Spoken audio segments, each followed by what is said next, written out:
So this is a story that Sweet John is a friend of mine from South by Southwest. I see him, generally about 2 or 3 times a year. And we were at the South by Southwest Interactive Happy Hour and kind of sitting out on the patio, and he told me this story. Sometimes stories, the thing you can't believe is not about the event that happened, but you can't believe the revelations about the person telling it. And this happens to be one of those stories. So enjoy. So, when I first moved to Texas in 1994, I had a roommate that we both worked at for a brew pub in Minneapolis, and they were opening up a new one in Houston. And we'd been there a couple months, and some of her friends came down, so she was taking them out and around Houston to show them around some of the bars and stuff. And I was on a date earlier and was going to meet him up, so I had been to happy hour and got plowed with this girl I was supposed to drink with. And then she dropped me off to meet them at this bar called like the Fat Pig or Fat Guy. It was an old bar. It's like this huge guy used to work at the front door, and it was named after him. The Fat Pig. Fat Pig. Yeah, something like that. I can't remember. Everybody names themselves the Fat Pig. Yeah, it was something like that. That's good. This guy was huge, and he always worked the front door. So I met him there, and I didn't have another drink for the rest of the night. But everybody else started partying, and the guy my roommate was dating at the time, he was taking her friends around as a favor all in his car, and he was driving. And he wasn't drinking that much, but he was drinking enough where he should have probably stopped at one point. Yeah. Which leads me to the end of the night story. So I had kind of stopped drinking. Like, I met him around 9, 10 o'clock, and I had sobered up by 2. So I'm kind of conked out in the back of the car as we're heading home, and we're going down 59, and he's driving, and I got to preface, he's driving an old Volvo, no display lights, stick shift, 4-door, like, will never die. Yeah, it's one of those cars that just keeps going forever, like an old 80s or 70s Volvo that's got like rust, but it's solid, Yeah. Probably the safest car on the road at that point. So we're driving, there's nobody on the freeway. But lo and behold, because he's got a taillight out. So we get pulled over, and of course the taillight out with 5 people in the car asking for it. Yeah. So pulls us over. Officers come on both sides of the cars, like the flashlights. The brightest flashlights ever. Do you know you have a taillight out on your car? Yeah, sir, I've been trying to theft the problem. So yeah, he slurs. Sir, have you had anything to drink? That was a lisp, dude. A couple of beers. Would you mind stepping out of the vehicle? 30 seconds into the test, What happened? he's in cuffs No. in the back of the squad car. They come back after dealing with his test, putting him in the squad car. Come to the flashlight, they go to the passenger side and go, sir, are you able to get this vehicle and its passengers safely to its destination? He picks his head up off the dashboard. Nope, puts it back down. They go behind the passenger seat to the door where my roommate April and her friend were sitting in the back seat. Okay. And they're arguing back and forth as the officer asks them, "Are either of you sober enough to take this vehicle and its passengers to its destination safely?" And they're like, "You're more drunk. No, you're more drunk. No, you're more drunk. I'm not drunk. You're drunk. Oh, I could drive. I could totally drive us home." So, oblivious to the officer still standing there, he just leaves them and comes to me. Yeah. And he goes, "Sir, are you able to take this vehicle and its passengers safely to its destination?" I go, "Oh, absolutely. I was at a happy hour earlier. I haven't had drinks since 9 o'clock. I've just been honestly just hanging with him and just crashed in the car." It's like, "But I don't have a driver's license." Little preface about me, I've never learned how to drive. What?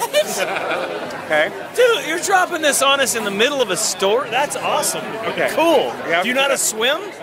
I do know how to swim. Okay, cool. Swim. That's something to know about people. Did you Sir, do you know mind? how to Do you drive mind?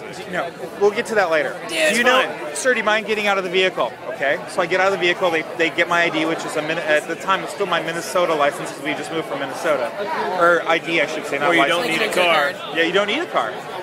The bus system works great there. Yeah. True story. It's tobogganing. Tobogganing and snowmobiles. Oh, anyway, sorry. Yeah, sure, you betcha.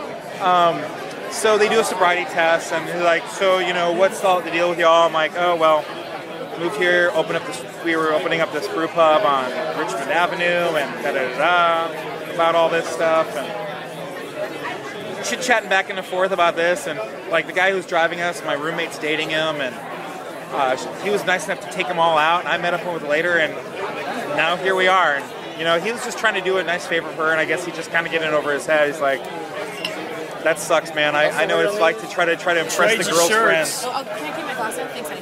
So the officer agrees. He goes, well, tell you what, you ever driven a car before? I said, well, yeah, I took driver's ed. It's like, I'll let your friend go if you agree to drive the vehicle. I said, so you're ordering me to drive the vehicle? And he goes, yeah. It's a lesser offense for you to drive than if I were to let him drive. Okay. So I walk around and get in the passenger seat, or driver's seat. Yeah. Sit down in the car. And they're like, what are you doing? Shut up. So they come around, they let him out of the cuffs after like 5 minutes of talking to him. Let him out of the back of the squad car. He comes in and goes, puts his hand, thank you, man. I don't know what you did, but thank you. All right. 2 officers, boom, they gun it. They're gone.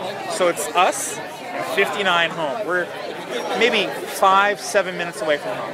What could go wrong? So Nothing. now it's a stick shift. So I don't know how to do a It's a stick. stick So shift? drunk guy picks us up. I'll shift. He gets all alert. He's gonna shift now. So he's like, all right, put it first. Hit the clutch. I'm like, we're going.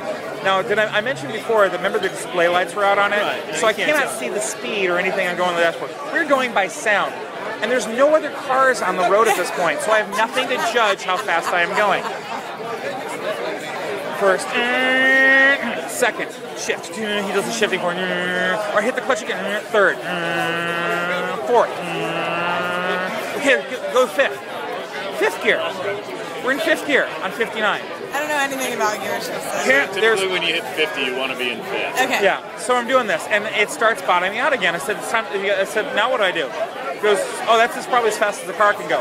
Well, I can't see how fast I'm going. I have no concept of the speed I'm going. All of a sudden, a light hits the dashboard in such a way where I can read the whole display from the streetlights as we're going by. It's buried. No. The needle is buried, You're so like we're going 100? over 100 miles an hour.